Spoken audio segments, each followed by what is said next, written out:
Devamatha chits India private limited 1 லட்சம் முதல் 1 கோடி வரை எங்களது நிறுவனம் மத்திய மாநில அரசுகளின் அங்கீகாரம் பெற்றது. சீட்டுகள் அனைத்தும் அரசாங்கத்திற்கு டெபாசிட் செய்து பாதுகாப்புடன் நடத்தப்படுகின்றது. செல் 9865732928.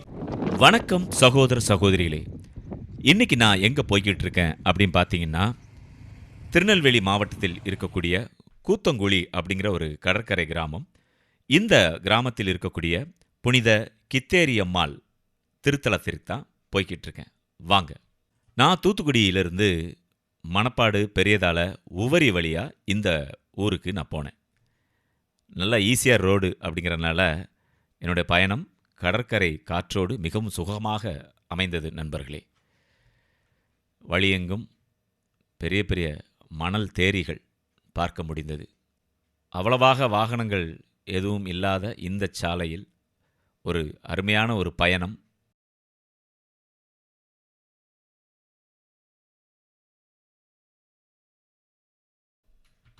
இங்கே பாருங்கள், இங்கேருந்து நாகர்கோவில் 61 கிலோமீட்டர் தான்.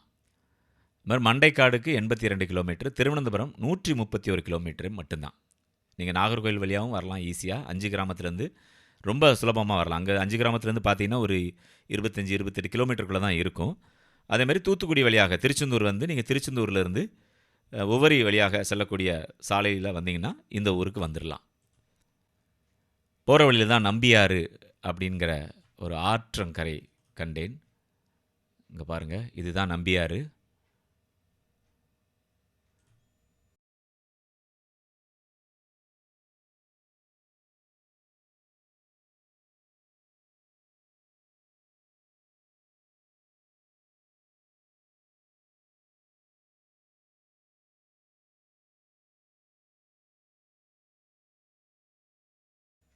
இந்த இடத்த கடந்தவுடன் கூத்தங்குழி கிராமம் வந்துவிடும். இங்கே பாருங்கள், இந்த மெயின் ரோட்லேருந்து 2.8 கிலோமீட்டர் மட்டும்தான்.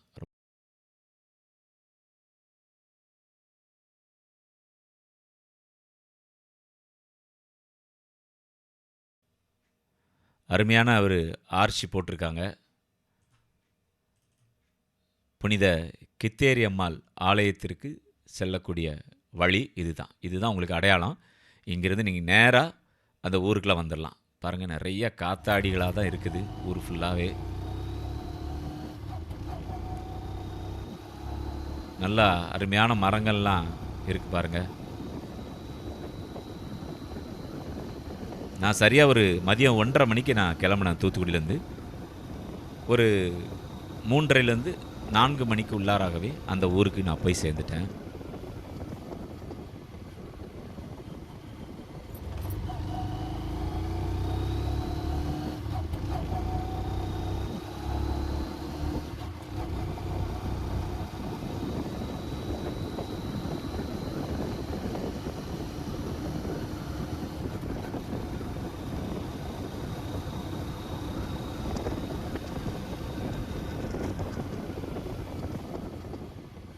பாருங்கள், ஒரு லைட் ஹவுஸ் வேறு இருக்குது பாருங்கள். ரொம்ப அழகாக இருந்தது. அதுக்கு முன்னாடி பார்த்திங்கன்னா ஒரு சின்ன கட்டிடம் தெரியுது பாருங்கள், அது ஒரு கெபி. அது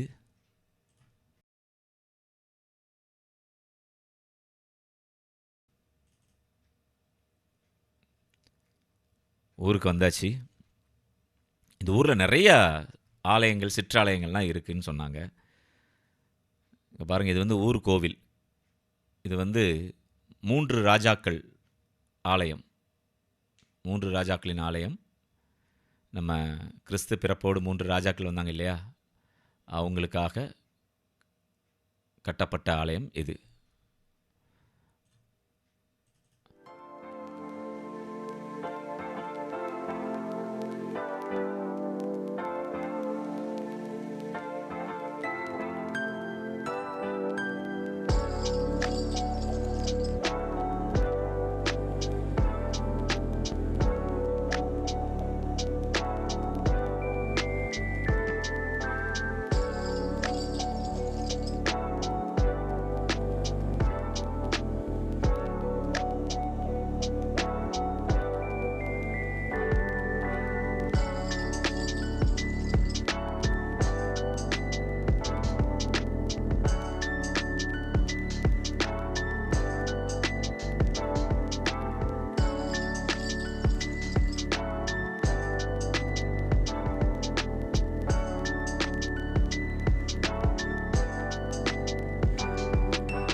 இந்த ஆலயத்திற்கு பக்கத்தில் தான் புனித கித்தேரி அம்மாள் திருத்தலமும் இருக்குது.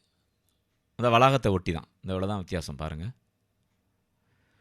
ஒவ்வொரு மாதமும் முதல் வியாழக்கிழமை மாலையில் 6 மணிக்கு சப்பரப்பவனி, அப்புறம் ஆராதனை, எல்லாமே ஆசீர்வாதம் எல்லாமே நடக்குது. நான் உண்மையில் என்னுடைய நண்பர் ஒருத்தர் சொல்லி தான் அந்த ஊருக்கு நான் வந்தேன். நான் வழக்கம் போல் இருக்கக்கூடிய ஊர்களாக இருக்கும் அப்படின்னு நினச்சிட்டு வந்தேன். வெளியூர்களிலிருந்து நிறைய பக்தர்கள் அங்கே வந்தாங்க. கேரளாவிலிருந்து, அதுக்கப்புறமா கன்னியாகுமரி மாவட்டங்கள்லேருந்து, தூத்துக்குடியிலேருந்து, திருநெல்வேலி மாவட்டத்திலேருந்து, காரைக்குடியிலேருந்துலாம் வந்திருந்தாங்க ஆட்கள். ஆணும் பெண்ணுமாக குடும்பமாக வேனில் ஏறி எல்லாரும் வந்திருக்கிறாங்க. வேனில், பஸ்ஸில், ட்ரெயினில், எல்லா என்னென்ன வாகனங்கள் உண்டோ அதிலெல்லாம் பயணம் செய்து அந்த மாதத்தினுடைய முதல் வியாழக்கிழமை நடைபெறக்கூடிய இந்த ஆராதனைகளில் கலந்து கொள்கின்றார்கள். நிறைய புதுமைகள் நிகழ்ந்து கொண்டிருக்கின்றது அப்படின்னு சொல்கிறாங்க நண்பர்களே. இங்கே பாருங்கள், இங்கே மலையாளத்திலலாம் எழுதி வச்சுருக்கிறாங்க. ஏன்னா கேரளா மக்கள் நிறைய பேர் வர்றாங்க. மாதத்தின் முதல் வியாழன் என்னெல்லாம் நடக்கும் அப்படிங்கிற விவரங்களை அங்கே குறிப்பிட்டிருக்காங்க. பார்த்தீங்களா? காலையில் 6 மணிக்கு திருப்பலி, மாலை 5 மணிக்கு நோயாளிகளுக்கான திருப்பலி, மாலை 6 மணிக்கு ஜெபமாலை மற்றும் புனித கித்தேரி அம்மாள் சப்பரப்பவனி, மறையுரை, நற்கருணை ஆசீர். அது முடிஞ்ச உடனே இரவு ஊர் மக்கள் சார்பாக இரவு அசன உணவு கொடுக்குறாங்க. இது எல்லாத்தையுமே இந்த வீடியோவில் நம்ம இன்றைக்கி பார்க்க போகிறோம். வாங்க. நல்ல கடற்கரை மணலுங்க. எனக்கு ரொம்ப பிடிச்ச விஷயம் என்னென்னா, இந்த மணல் அவ்வளோ நீட்டாக வச்சுருக்கிறாங்க. இந்த மணலில் நடக்கும்போது கிட்டத்தட்ட பார்த்தீங்கன்னா ஒரு அரை அடிக்கு நம்ம கால் உள்ளே போகுது. அப்போ அந்த மண்ணோட தன்மையை பாருங்களேன், எப்படி இருக்குது பாருங்களேன். நல்லா காஞ்சி போய் கிடக்கிற மண் நடந்தால் அரை அடிக்கு கால் உள்ளே பதியுது. ஸோ ரொம்ப சுகமாக இருந்தது நடக்கும்போது. ஏதோ மெத்தையில் நடக்கிற மாதிரியான ஒரு உணர்வு இருந்தது. அப்படி நானும் அந்த செருப்பை கலத்தி போட்டுட்டு அருமையாக அந்த இதில் நடந்து அங்கேயும் இங்கேயும் போய்கிட்டு இருந்தேன். இது நான் போயிருந்த நேரம் 4 மணி அந்த நேரம் அப்படிங்கிறனால மக்கள் அப்போ தான் வர ஆரம்பிக்கிறாங்க. பாருங்கள், எல்லா மக்களும் வர்றாங்க.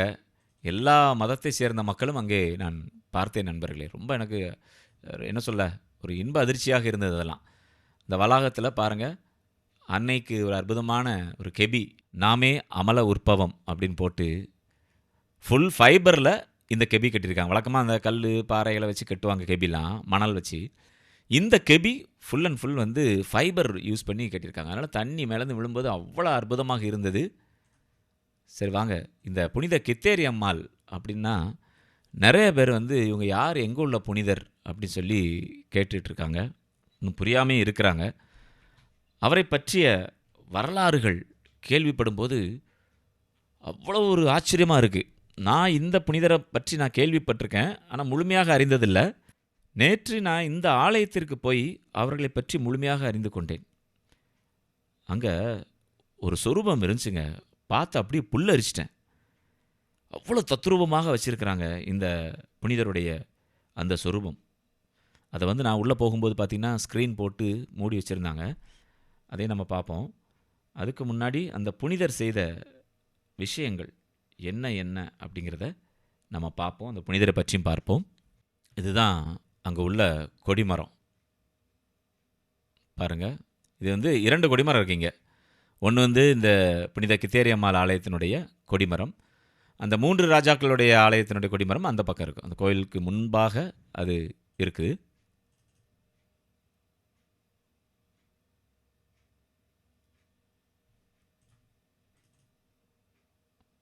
மணலை பாருங்களேன்.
அப்புறம் இந்த சாயங்காலம் 6:30 மணிக்கு சப்பரம் எடுக்காங்கன்னு சொல்லியிருந்தேன் இல்லையா, அந்த சப்பரம் வந்து அங்கே நிப்பாட்டப்பட்டிருந்தது. நிறைய பேர் அந்த குழந்தைகளை அதில் ஏற்றி அதில் வச்சுட்டு எடுத்துகிட்டு இருந்தாங்க. இன்னும் சில பேர் வந்து பார்த்திங்கன்னா நேர்ச்சை பலகாரங்கள்லாம் கொடுத்துட்டு இருந்தாங்க. ஒரு கருப்பட்டியில் செஞ்ச ஒரு பணியாரம் கொடுத்துட்டு இருந்தாங்க. வாங்கி சாப்பிட்டு பார்த்தேன். அவ்வளோ அற்புதமாக இருந்துச்சு நண்பர்களே. சின்ன வயசில் எங்கள் அம்மா வந்து இது பண்ணி தருவாங்க வீட்டில், அப்போ சாப்பிட்டது. அதுக்கப்புறம் நான் அந்த கருப்பட்டி பணியாரம் அவ்வளோவா சாப்பிடவே இல்லை. அதை நீண்ட நாட்களுக்கு பிறகு இந்த ஊரில் சாப்பிடும்போது அவ்வளோ சந்தோஷமாக இருந்துச்சு. அம்மாக்கிட்டே வாங்கி சாப்பிட்ட மாதிரியான ஒரு உணர்வு இப்படியும் செய்தாங்களோ கித்தேரியாவல் கித்தேரியாவல் இப்படியும் செய்தாங்களோ இப்படியும் செய்தாலோ இப்புவியோர்தான் அறிய இப்படியும் செய்தாலோ இப்புவியோர்தான் அறிய நற்புடன் என் மக்கள் என்ற தப்பிதம் புரிந்த மாது இப்படியும் செய்தாங்களோ கித்தேரியாவல்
என் பேர் அருள்.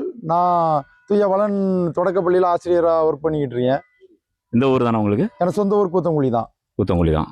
சரி, இந்த ஆலயத்தினுடைய வரலாறு எப்போ எந்த ஆண்டு கட்டப்பட்டதுன்னு தெரியுமா? திருத்தலமாக்கப்பட்டது ஒரு 5 ஆண்டுகளுக்கு முன்னாக.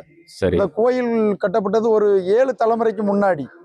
ஓ, 7 தலைமுறைக்கு முன்னாடி. 7 தலைமுறைக்கு முன்னாடி. அப்படின்னா எவ்வளோ வருஷம் இருக்கும்? 7 தலைமுறைக்கு முன்னாடினா 7 3 21, 7 3 7 5 35, ஒரு 240 வருஷம் ஆகுது. எப்படி இந்த ஆலயம் இங்கே கட்டணும்னு முடிவு பண்ணது? எப்படி இந்த ஆலயம் வந்து கடவுள் அருளால வந்தது. அந்த காலங்களில் கடற்கர ஓரங்களில் பட்டங்கட்டின்னு செல்வர் தலைமைக்கு இருந்தார். அவருக்கு 9 பெண் குழந்தைகள். எங்கள் ஊரில் இருந்த பட்டங்கட்டிக்கு அவருக்கு ஆண் வாரிசு கிடையாது. அந்த சமயத்தில் அவர் விசகடிக்கு பார்க்கக்கூடிய ஒரு நபராக இருந்திருக்காரு. வெளியூர்ல இருந்து வந்த ஒரு நபர் அவர் வந்து வில்லு வண்டியில விசகடிக்காக பார்க்க வந்திருக்காரு.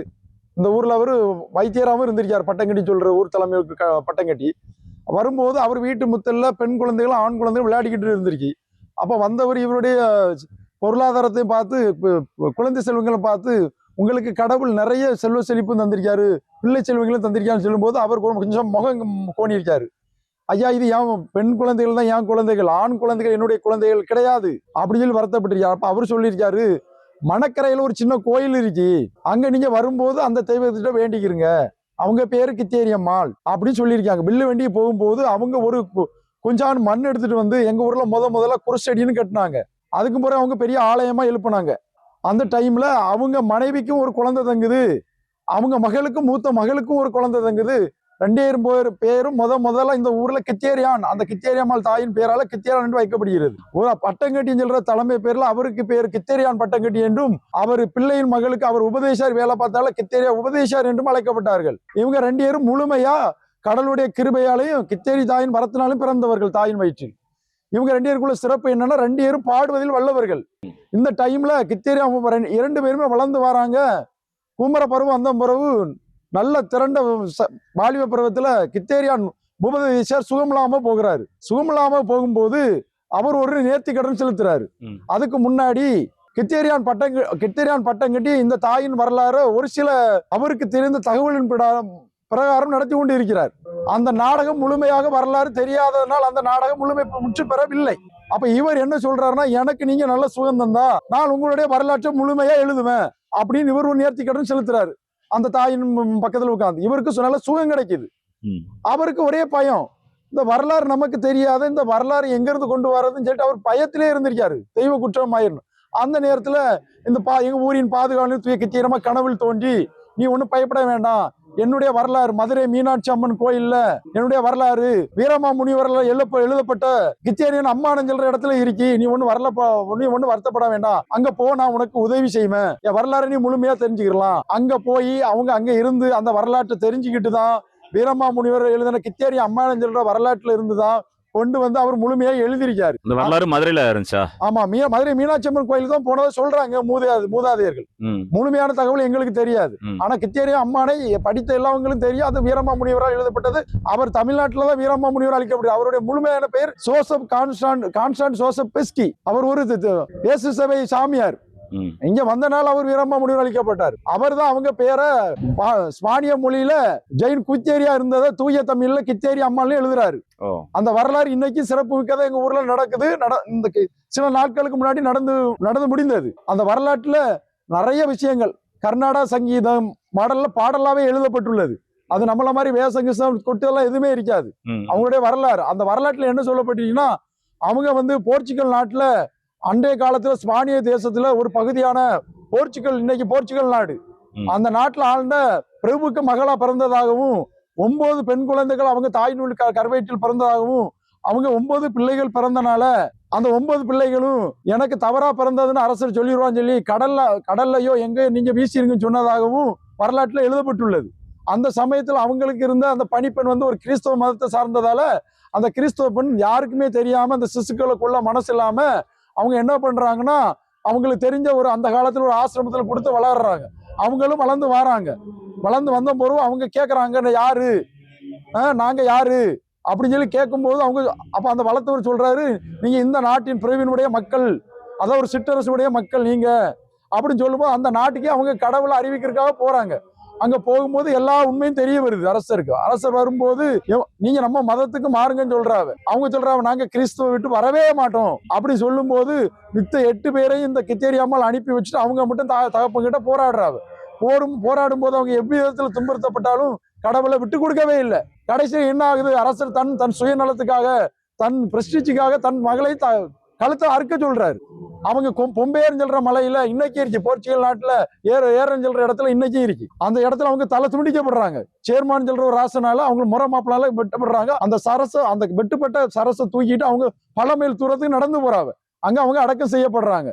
பிற்காலத்துல அவர்கள் நிறைய புதுமைகள் நடக்குது. அந்த குழி பக்கத்துல புதுமையா ஒரு புதுமை நடந்ததா வரலாற்றுல ஆய்வு பண்ண பதிவு செய்யப்பட்டுள்ளது. ஒரு தாய்க்கு மார்பக கட்சி யாருமே குணப்படுத்த முடியாம நிறைய காசு செலவழிச்சாச்சு. அவங்கள புதைக்கப்பட்ட இடத்துல அந்த பொண்ணு போய் சிறு குழந்தை விளையாடும் போது அந்த குழந்தைகிட்ட அவங்க பேசிக்கிட்டு இருந்திருக்காவ, இந்த இதுல இருக்க செடியை அரைச்சு கொண்டு தாய் நூட்டிய மார்பகத்துல போடு, தாய் தொந்தரவு தாங்க முடியாம இந்த குழந்தை நம்மளை இப்படி துன்புறுத்திக்கிட்டே இருக்குதுன்னு தொந்தரவு பண்ண முடியாம தாயை அரைச்சு போட்டிருக்கா. மறுநாள் காலையில அவங்கள கட்டி குணமடைஞ்சிருக்கு. எல்லா டாக்டருமே வேந்து போய் அது எப்படி ஒரு நாள் அது சுகமாகணும். கால்ரா எங்க ஊர்ல நிறைய பேர் இறந்து போயிருக்காங்க. அந்த நேரத்துல கால்ரா இந்த ஊரின் பாதுகாவலே அவங்க வச்ச பிறகு இந்த ஊர்ல அவங்க கால்ராவை தடுத்ததாகவும், கடவுளா இதுக்கு மேல கால்ரா வராதுன்னு இங்க இருந்த பாதரிட்ட போய் சொன்னதாகவும் ஒரு வரலாறு இருக்கு. அதுக்கு பிறகு எங்க ஊர்ல அவங்களுக்கு பாதுகாவலையா வச்சு வழிபட ஆரம்பிச்சிருக்காங்க. பிற்காலத்துல நிறைய புதுமைகள் நிறமை வந்து போனவங்க எல்லாத்துக்கும் புதுமைகள். இது எங்க மக்கள் வெளிப்படுத்தாம இருந்தா ரொம்ப காலம் யாருக்கும் தெரிவிக்க வேண்டாம். பிற்காலம் பாதரியார் இவ்வளவு புதுமைகள் நடக்குது, இவ்வளவு ஆட்கள் வராங்க வெளிப்படுத்த. ஏன்னா அது என்ன காரணம் எங்களுக்கு தெரியாது. வெளியே சொல்லாம இருந்திருக்காங்க. அப்படியே சும்மா பரப்ப வேண்டாம் அப்படின்னு சொல்லிட்டு வந்த ஃபாதரியார் என்ன பண்ணானா, இதெல்லாம் ஒரு தெய்வம் இப்படி பண்றத கடவுள்கிட்ட வாங்கி செய்யறதெல்லாம் நீங்க செய்யாம இருக்க கூடாது, அது திருச்சை மரபுக்கு புறம்பானு சொன்ன பிறகு மீடியாக்கள்ல நான் எல்லாம் சொல்ல ஆரம்பிச்ச பிறகு ஆயர் அதை ஏத்துக்கிட்டாரு. இவ்வளவு புதுமைகள் நடக்குது அப்படின்னு சொல்லி சொன்ன பிறகு ஆயராவே இந்த ஆலயத்தை சிற்றாலயத்தை திருத்தலமா அறிவிச்சிருக்காங்க. அந்த அற்புதமான புதுமைகள் நிறைந்த புனித கித்தேரியம்மாளுடைய சொரூபம் பார்க்க வேண்டாமா? நான் போகும்போது அதை திரையிட்டு மூடியிருந்தார்கள். அந்த ஆசீர்வாத நேரத்தில் தான் அந்த திரையை ஓப்பன் பண்ணுறாங்க. நான் பார்த்து அப்படி புல்லரிச்சிட்டேன் நண்பர்களே. பாருங்க, தத்ரூபமான அந்த காட்சி, புனித கித்தேரியம்மாள் அவர்களுடைய தலை துண்டிக்கப்படும் அந்த காட்சி தத்ரூபமாக வடிவமைச்சு வச்சுருக்காங்க. பார்க்கும்போதே எனக்கு அப்படியே புல்லரிச்சிட்டு. பாருங்க அந்த காட்சியை. துண்டிக்கப்பட்ட தலையோடு அந்த புனிதை அதை கையில் ஏந்தி கொண்டு நடந்திருக்கின்றார்கள். தலையை கையில் ஏந்தி கொண்டு உடல் உருவம் நடந்து போகும்போது எப்படி இருக்கும் யோசித்து பாருங்க. இதை கண்டு தான் அவருடைய அந்த மன்னர், அவருடைய தந்தை மனம் மாறி கிறிஸ்துவத்தை பின்பற்ற ஆரம்பித்திருக்கின்றார். பாருங்கள் அந்த காட்சியை.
எல்லோருக்கும் வணக்கம். நான் கூத்தங்குழியில் வாசி, ஆனால் தங்கியிருப்பது வள்ளியூரில். ஆனால் நான் ஒவ்வொரு வியாழக்கிழமை தோறும் நான் கோவிலுக்கு வந்து கொண்டிருக்கின்றேன். காரணம், எனக்கு நடப்பதற்கு கொஞ்சம் சிரமமாக இருந்தது. இங்கே வந்ததுக்கு அப்புறம் எனக்கு ஓரளவு நல்ல ஒரு ரிலீஃப் கிடைச்சிருக்கு. அந்த நம்பிக்கையோட கடைசி வரை எனக்கு ரிலீஃப் கிடைக்கும் என்கிற ஒரு நம்பிக்கையோடு நான் அம்மாவுடைய கோவிலுக்கு நான் வந்து கொண்டிருக்கிறேன். இது கூத்தன்குழி மக்களுக்கு மட்டும் அந்த அம்மா செய்யக்கூடிய புதுமை அல்ல. அந்த அம்மாவை நாடி வருகின்ற ஒவ்வொருத்தருக்கும் அவர்கள் செய்கின்ற புதுமை அளவில் அடங்காது. வரக்கூடிய மக்கள் அனைவருமே மன மகிழ்ச்சியுடன் செல்கின்றார்கள். குடும்பத்தில் பிரச்சனை, பிள்ளை இல்லாத பிரச்சனை, வேலை இல்லாத பிரச்சனை, நோய் நொடிகள் எல்லாவற்றிலும் இருந்து விடுதலையாகி அந்த தாய்க்கு புகழ் மாலை சூடிக்கொண்டே போகிறார்கள். இந்த அம்மாவுடைய புகழ் உலகம் முழுவதும் பரவி இருக்கு. இதை நாங்கள் விசுவசிக்கிறோம், இன்று வரை விசுவசிக்கிறோம், எங்கள் உயிருள்ள வரைக்கும் நாங்கள் இதை விசுவசிப்போம். புனித கித்தேரி அம்மாளுடைய வரலாற்றினை பற்றியும் சிறப்புகளை பற்றியும் நீண்ட வருடங்களாக பாரம்பரியமான பழைய கால தமிழ் மூலமாக ஒரு அற்புதமான ஒரு பாடல் இங்கே இருக்கின்றது. இந்த கடற்கரை கிராமங்களில் உலா வந்து கொண்டிருக்கின்றது. அந்த பாடலை அந்த ஊரைச் சேர்ந்த அந்த ஊர் மக்கள் நமக்காக பாடி காட்டினாங்க. கேட்கலாமா? இப்படியும் செய்தாங்களோ கித்தேரியாவல், கித்தேரியாவல் இப்படியும் செய்தாளோ, இப்படியும் செய்தாளோ இப்புவியோர்தான் அறிய, இப்படியும் செய்தாளோ இப்புவியோர்தான் அறிய. நற்புடன் என் மக்கள் என்ற தப்பிதம் புரிந்த மாது இப்படியும் செய்தாங்களோ கித்தேரியாவல், கித்தேரியாவல் இப்படியும் செய்தாளோ. அற்புத திருத்துவம் ஒன்றாய் முப்புவி படைத்த நாதி, அற்புத திருத்துவம் ஒன்றாய் முப்புவி படைத்த நாதி, தற்பரன் மாறையுணர்ந்த கற்புயர் கண்ணியே இந்த கருதுவதும் நிசமதாகுமோ. அவர்கள் கற்ற அறிவுதனை நினைக்கலாகுமோ சொன்னோம் சொன்னோம் செப்பும் என்னூரை மாறுத்தால் எப்போதும் தாவம் நினைந்தால் செப்பும் என்னூரை மாறுத்தால் எப்போதும் தாவம் நினைந்தால் வெப்பனை சீரையில் புற்றால் தப்பிதம் கடந்த கந்த தந்திரமீதோ அருகிலேயே தனையர் கற்ற மந்திரமீதோ தெரிகிலேயே சொன்னோம் அற்புதம் பெற்றேயகன்ற தற்பரனாருளால் என்ன அற்புதம் பெற்றேயகன்ற நாருளால் என்ன ஒப்பனை என்றே எனக்கு சற்பனை புரிந்த மாது இப்படியும் செய்தாலோ கித்தெரியாவல் இப்படியும் செய்தாலோ ஒன்பதும் என் மக்கள் என்று அன்பரில் என் பேரகன்று ஒன்பதும் என் மக்கள் என்று அன்பரில் என் பேரகன்று தம்பமென்ற கித்தேரிக்கு பொன்பனூதி பூட்டி வைத்தேன் பாதி பெண்கள் 30 அல்லவோ அவளுக்கு மாதி ஓதிப்பிக்க வைத்தேன் அல்லவோ சொன்னோம் இன்பமென சேர்மான் ராஜன் நம்பி மன்றல் கேயவளை இன்பமென சேர்மான் ராஜன் நம்பி மன்றல் கேயவளை இன்புற்றே எழுதும் செய்தேன் என் மகள் காரிக்கை செய்தேன் இப்போவி விரத்தி என்றதால் அவள் சீரை அற்புதத்தால் என்னை வென்றதால் சொன்னோம் இன்பருடனே இரவில் முன் சிறையாகன்றதுவும்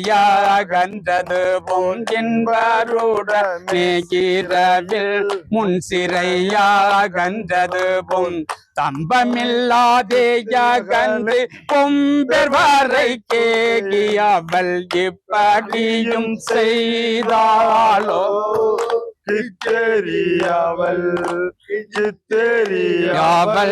இப்படியும் செய்தாலோ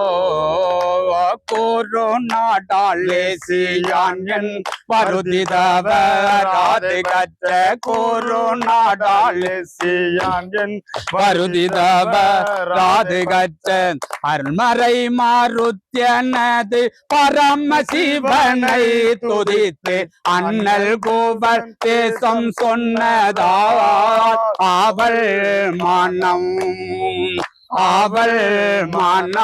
திண்ணத்துடன் என்னை வென்றதால் சொன்னோம் மறுபலர்கள் கண்டடங்க பிரிதிவியோர் தான் நடுங்க மறுபலர்கள் கண்டடங்க பிரிதிவியோர் தான் நடுங்க கருவித மூடன் லேசியான் சிரசையாருத்தேன் எனது திறமறிய தீர்கை செய்குவே ஜெகத்தோர் சிவ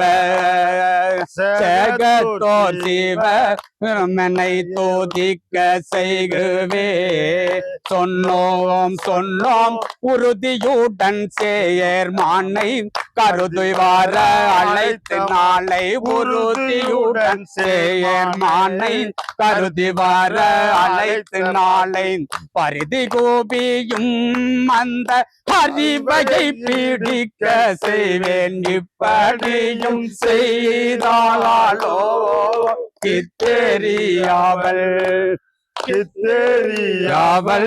இப்படியும் செய்தாலோ. இந்த ஆலயத்திலிருந்து ரொம்ப பக்கத்தில் தான் இந்த ஊரினுடைய கடற்கரை இருந்தது. ரொம்ப அழகான ஒரு கடற்கரை. நீங்கள் வாகனங்களெல்லாம் வந்தீங்கன்னா அந்த வாகனங்களை நீங்கள் பார்க் பண்ணுறதுக்கு நிறைய பிளேஸ் இருக்குங்க. எவ்வளோ பெரிய பஸ் வந்தாலும் சரி, எவ்வளோ பெரிய வாகனத்தில் வந்தாலும் சரி நிறுத்துவதற்கு நிறைய இடம் இருக்கின்றது. இங்கே வரக்கூடிய அநேக மக்கள் இந்த கடற்கரைக்கு போயிட்டு கால் நனைச்சிட்டு தான் போகிறாங்க.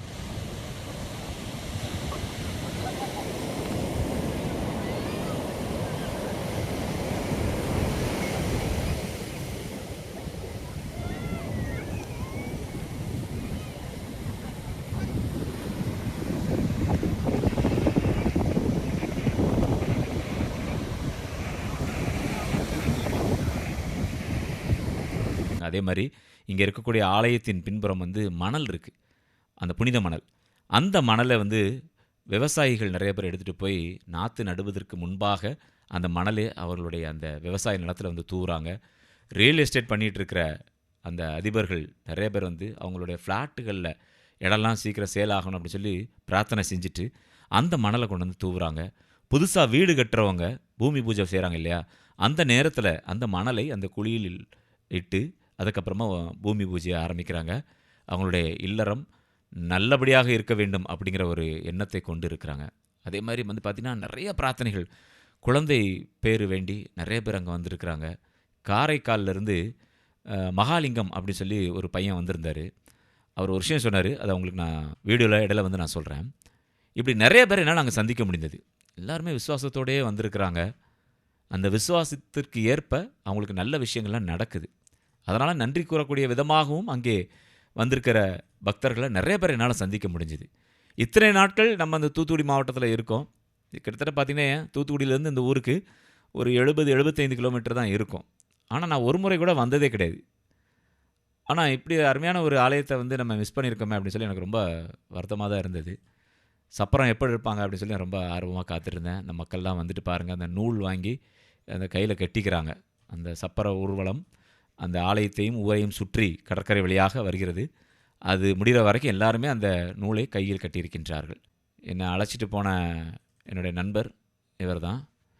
இவர்கிட்ட நான் எதாச்சியாக பேசிகிட்டு இருக்கும்போது, இந்த ஆலயத்துக்கு நீங்கள் வந்திருக்கிறீங்களா, மாதத்தினுடைய முதல் வியாழன் ரொம்ப விசேஷமாக இருக்கும் அப்படின்னாரு. கரெக்டாக அது வியாழக்கிழமை தான் அவரை நான் சந்திச்சிருக்கேன்.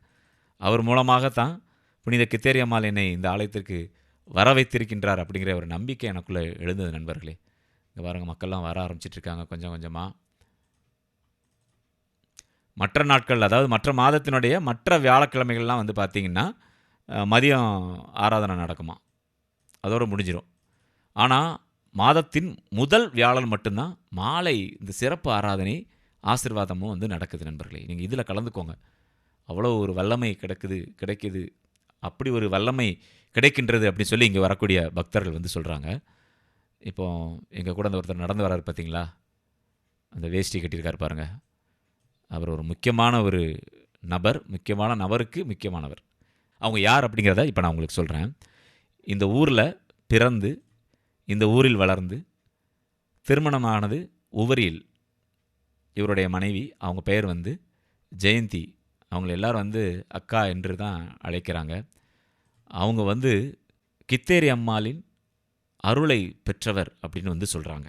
என்ன காரணம் அப்படின்னு பார்த்தீங்கன்னா, ஒருத்தரை பார்த்த உடனே அவங்களுக்கு என்ன மாதிரியான பிரச்சனைகள் இருக்குது அப்படிங்கிறத அவங்க சொல்கிறதுக்கு முன்னாடி அவங்க சொல்லிடுறாங்க. இந்த பிரச்சனைகள் அவங்களுக்கு இருக்குமா அப்படிங்கிறாங்க. அப்படி அவங்க கரெக்டாக சொல்லி அதற்கான தீர்வுகளையும் அங்கேயே வந்து அவங்க சொல்கிறாங்க. பணம் காசு எதுவும் வாங்கிறது கிடையாது. எந்த பொண்ணோ பொருளோ எதுவுமே அவங்க கேட்குறது கிடையாது. அவங்க சொல்கிறதெல்லாம் ஒன்றே ஒன்று தான், மெழுகுதிரி. அந்த 31 மெழுகுதிரி என்னமோ 31 35 சொன்னாங்க, எனக்கு சரியாக ஞாபகம் இல்லை. அந்த மெழுகுதிரியை வாங்கி வீடுகளில் வந்து டெய்லி அவங்க அதை ஏற்ற சொல்கிறாங்க. அப்புறம் ஆலயத்தில் ஏற்ற வேண்டியதையும் சொல்கிறாங்க.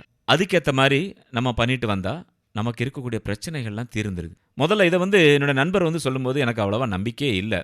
ஏதோ சொல்கிறாங்க அப்படின்னு நினச்சிட்டு இருந்தேன். அப்போ அவர் சொன்னார், நீங்கள் பாருங்கள், அவங்க ஒவ்வொருலேருந்து இப்போ வந்துட்டுருக்காங்க, ஒவ்வொரு வியாழக்கிழமையும் இங்கே தான் இருப்பாங்க சாயங்காலம். அவங்க வந்த உடனே எவ்வளோ மக்கள் அவங்கள வந்து சுற்றி இருக்கிறாங்க, அவங்களோட பிரச்சனைகளெல்லாம் சொல்லி ஜெபம் செய்ய வைக்கிறாங்க அப்படின்னு பாருங்கள் அப்படின்னாங்க. அதே மாதிரி அவங்க அந்த ஆலயத்திற்கு வந்தாங்க. வந்த உடனே இந்த ஆராதனை, நற்கருணை, ஆசீர்வாதம் எல்லாம் முடிஞ்சது. சப்பரம் எல்லாமே முடிஞ்ச உடனே அவங்கள தேடி எல்லாருமே வந்தாங்க. எல்லார் கையிலையும் மெழுகுதிரி இருக்குது.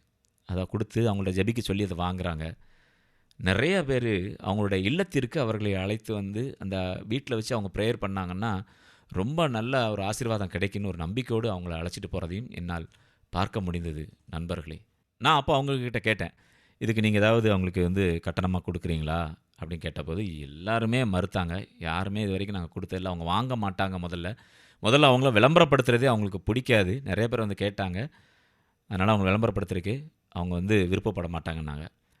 நான் தான் இப்போ அந்த பதிவை கண்டிப்பாக உங்கள் எல்லாருக்கிட்டையும் கொண்டு போய் சேர்க்கணும் அப்படிங்கிறக்காக அவங்கள்ட்ட சொல்லலைனா இருந்தாலும் அவருடைய கணவரிடம் அவங்கள பற்றிய விவரங்களெல்லாம் நான் கேட்டுட்டு கண்கூடான விஷயங்களையும் நான் பார்த்துட்டு என்னால் இதை பதிவு பண்ணாமல் இருக்க முடியாது அப்படிங்கிற மாதிரி நான் பதிவு பண்ணிட்டேன் நண்பர்களே. ஒரு சத்தம் போட்டு அப்படி இப்படிலாம் சொல்லி எந்த ஒரு இது இல்லாமல் அமைதியாக அவங்க ஜெபம் பண்ணுறதை நான் கவனித்தேன் நண்பர்களே.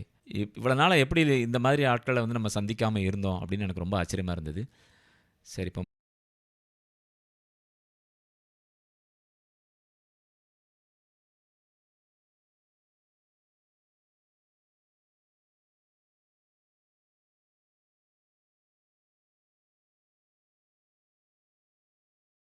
இப்போ பார்த்தீங்கன்னா மணி சாயங்காலம் 6 மணி தாண்டியாச்சு. அந்த சப்பரம் எடுத்துகிட்டு எவ்வளோ பேர் வராங்க பாருங்கள். ஆக்சுவலாக நேற்று கூட்டம் கம்மின்னு சொல்கிறாங்க. இது இந்த ஏப்ரல் மே ஸ்கூல் லீவு நாட்கள், அது அப்புறம் அரசு விடுமுறை நாட்களில் வரக்கூடிய அந்த முதல் வியாழக்கிழமெலாம் இருக்குது பாருங்கள். அந்த டைம்லாம் வந்தால் ரொம்ப கூட்டமாக இருக்குமா, அவ்வளோ மக்கள் வராங்க. நேற்றுக்கு அவங்க கூட்டம் கம்மியாக இருந்துன்னு சொன்னதே அவ்வளோ பேர் இருந்தது. எவ்வளோ பேர் இருக்கிறாங்க நான் யோசிச்சுட்டு இருந்தேன். இங்கே பாருங்கள், பங்கு தந்தையர் முன்னால் வர இறைமக்கள் எல்லாரும் நடந்து வராங்க. பின்னால் வந்து புனித கித்தேரி அம்மாளுடைய சொரூபம் வைக்கப்பட்ட அந்த சப்பரத்தை பக்தர்கள் தூக்கிட்டு வர்றதை பார்க்க முடிந்தது. இங்கே பாருங்கள்,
இது ஊரெல்லாம் கரெக்டாக சுற்றி கடற்கரை வழியாக வந்திருக்கு. இங்கே வந்ததுக்கப்புறமா இந்த பக்கமாக திருப்புறாங்க. கடற்கரையை பார்த்து புனித கித்தேரி அம்மாள் முகம் இருக்கிற மாதிரி திருப்பிட்டு ரிவர்ஸில் கொண்டு போகிறாங்க அவங்கள. இங்கே பாருங்கள், அந்த கார்னரில் வச்சு ப்ரேயர் பண்ணுறாங்க. இந்த ஆலயம் தெரியுது பாருங்கள், 3 ராஜாக்கள் ஆலயம். இது வழியாக போய் நேராக அந்த புனித கித்தேரி அம்மாள் திருத்தலத்தினுடைய வளாகத்தில் போய் வச்சிடுறாங்க.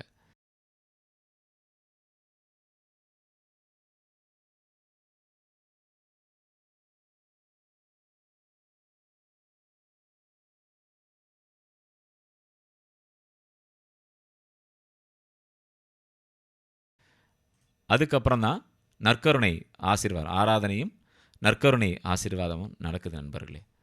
ரொம்ப அருமையான பங்கு மக்கள் அப்படி எல்லாரையும் இன்முகத்தோடு வரவேற்கின்றார்கள். அங்கே வந்து பார்த்திங்கன்னா ஒரே ஒரு கடை தான் இருந்துச்சு, அதுவும் உணவகம். நீங்கள் டீ குடிக்கிறதுக்கு இல்லை சாப்பிடணும் அப்படின்னு நினச்சிங்கன்னா அங்கே வந்து சாப்பிடலாம். ஊர் மக்கள் சார்பாக ஒரே ஒரு கடைக்கு தான் அனுமதி கொடுத்து வச்சுருக்கிறாங்க. ஒரு வியாபார ரீதியாகவோ வணிக ரீதியாகவோ அது இன்னும் நிறையா பணம் வரணும் அப்படிங்கிற மாதிரியான விஷயங்களோ வந்து அந்த ஊரில் நான் பார்க்கவே இல்லை.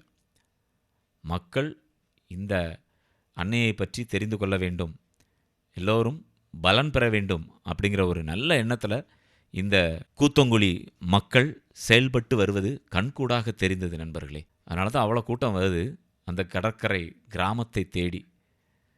பாருங்கள், இன்னும் கொஞ்ச நேரத்தில் ஆசீர்வாதம் ஆரம்பிச்சிடும். நீங்கள் குடும்பத்தோடு வர்றதுக்கு ரொம்ப அழகான ஒரு பிளேஸுங்க இது. பார்த்தீங்கன்னா அந்த மணலில் உட்கார்றதுக்கு அவ்வளோ அழகாக இருக்குது. ரொம்ப நீட்டாக வச்சுருக்குறாங்க எல்லாமே. ஆராதனை முடிந்த உடனே வந்து பார்த்திங்கன்னா அசனம் போட்டாங்க. சொன்ன மாதிரி அருமையான சாப்பாடு. பங்கு மக்கள் சார்பாக தான் இது. வந்து வேறு யார்ட்டையும் ஸ்பான்சர்லாம் வாங்கி அவர்கள் சார்பாக இன்றைக்கி அசனம் போடப்பட்டது அப்படிங்கலாம் பண்ண மாட்டாங்களாம். ஊர் மக்களாக சேர்ந்து அவங்களுக்குள்ள அந்த பணம் வசூல் பண்ணி அதில் ஒரு தரமான சாப்பாடை மக்களுக்கு வயிறார கொடுத்து மகிழ்கிறாங்க.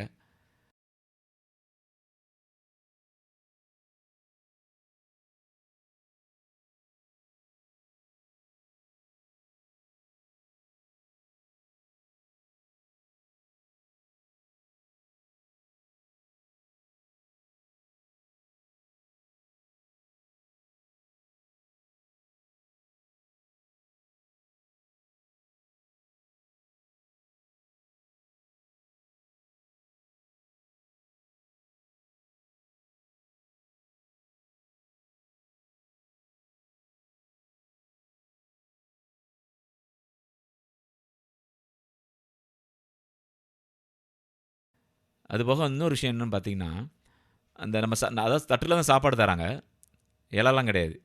சாப்பிட்டு முடிச்சோன்னா அந்த தட்டை அந்த பங்கை சேர்ந்த பெண்கள் ஒரு குழுமமாக ஒரு 30 பேர் உட்கார்ந்துருக்குறாங்க.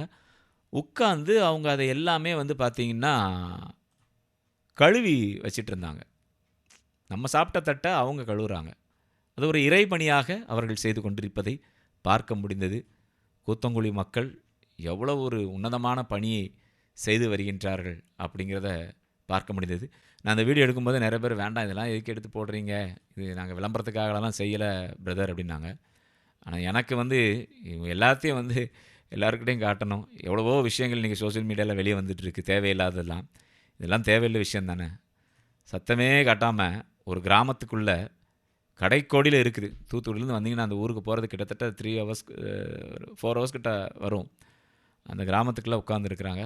ஒரு முழுமையான கடற்கரை கிராமம், எந்த ஒரு பெரிய வசதிகளும் இல்லாத ஒரு கிராமம். அந்த மாதிரி ஒரு இடத்துல இருந்துட்டு இவங்க இவ்வளோ பெரிய விஷயங்களை வந்து இப்போ செஞ்சிட்ருக்காங்க. இதெல்லாம் பார்த்திங்கன்னா ஒரு 30 வருஷத்துக்கு முன்னாடி நம்மலாம் சின்ன குழந்தைங்களாக இருக்கும்போது பார்த்துருப்போம் இல்லையா?